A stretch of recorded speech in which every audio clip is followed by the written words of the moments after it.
ఉండు వాసవితో ఇట్లని వరికెనమ్మ శుభగడియ ఏ తెంచెను ముందుగా అగ్నిలో దూకమనెను రాజునకు శాపమొసగి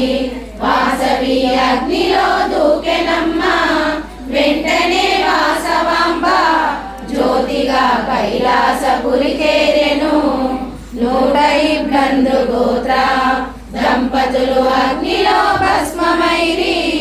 గురువైన భాస్కరుండు బాలులను దగ్గరకు చేర్చుకొనెను శివ విమానములొచ్చెను శైకులకు స్వాగతము చెప్పెనమ్మ శంకరుని కొడకేగెను వైశ్యులు శూలపాణిని గాంచిరి విష్ణుదూతలు వచ్చెను వైష్ణవులు విష్ణునే గాంచిరమ్మ ఈ చరితమిట్లుండగా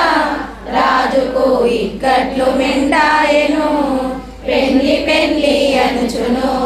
రారాజు పెనుగొండపురి చేరెను వెంటనే శాకంబుతో అక్కడే తల పగిలి చచ్చెనమ్మ విష్ణువర్ధన ప్రాణము గంధర్వలోకమును చేరెనమ్మ విష్ణువర్ధన పుత్రుడు